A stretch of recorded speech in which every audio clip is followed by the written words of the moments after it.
जय श्री कृष्ण बंधुओं।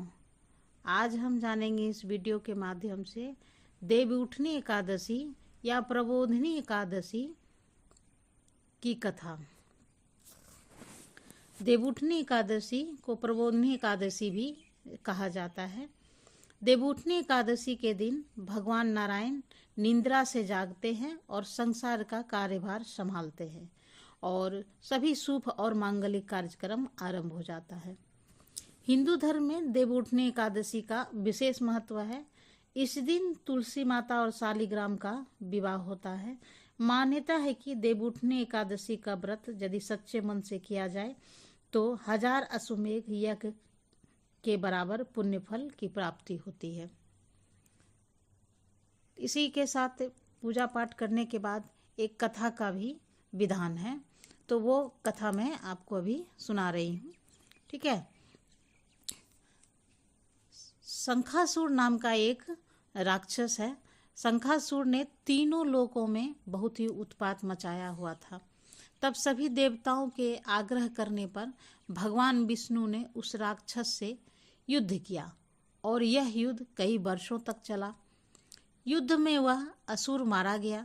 इसके बाद भगवान विष्णु विश्राम करने चले गए।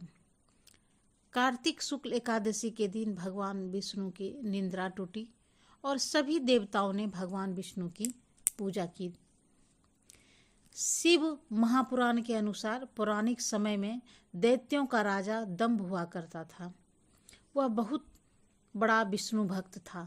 कई सालों तक उसके यहाँ संतान नहीं होने के कारण उसने शुक्राचार्य को अपना गुरु बनाकर उनसे श्री कृष्ण मंत्र प्राप्त किया। यह मंत्र प्राप्त करके उसने पुष्कर सरोवर में घोर तपस्या की। भगवान विष्णु उसकी तपस्या से प्रसन्न हुए और उन्हें संतान प्राप्ति का वरदान दे दिया। भगवान विष्णु के वरदान से राजा दंभ के यहाँ एक पुत्र जन्म लिया। इस पुत्र का नाम शंखचूड़ रखा गया। बड़ा होकर शंखचूड़ ने ब्रह्मा जी को प्रसन्न करने के लिए पुष्कर में घोर तपस्या की। उसकी तपस्या से प्रसन्न होकर ब्रह्मा जी ने उसे वरदान मांगने को कहा। तब शंखचूड़ ने वरदान मांगा कि वह हमेशा अजर अमर रहे, कोई भी देवता उसे नहीं मार पाए। ब्रह्मा जी ने उसे यह वरदान दे दिया और कहा कि वह बद्री वन जाकर धर्मध्वज की पुत्री तुलसी जो तपस्या कर रही है उससे विवाह कर ले। शंखचूड़ ने वैसा ही किया और तुलसी के साथ विवाह के बाद सुखपूर्वक रहने लगा। उसने अपने बल से देवताओं, असुरों, दानवों, राक्षसों, गंधर्वों, नागों, किन्नरों, मनुष्यों तथा त्रिलोकी के सभी प्राणियों पर विजय प्राप्त कर ली। वह भगवान श्री कृष्ण का परम भक्त था। शंखचूड़ के अत्याचारों से सभी देवता परेशान होकर ब्रह्मा जी के पास गए और ब्रह्मा जी उन्हें भगवान विष्णु के पास ले गए। भगवान विष्णु ने कहा कि शंखचूड़ की मृत्यु भगवान शिव के त्रिशूल से ही होगी, अतः आप उनके पास जाएं। भगवान शिव ने चित्ररथ नामक गण को अपना दूत बनाकर शंखचूड़ के पास भेजा।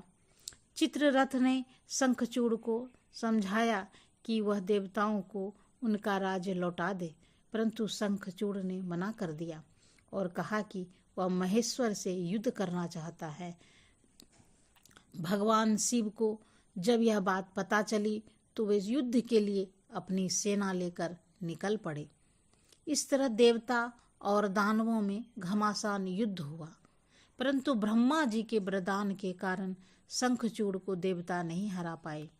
भगवान शिव ने शंखचूड़ का वध करने के लिए जय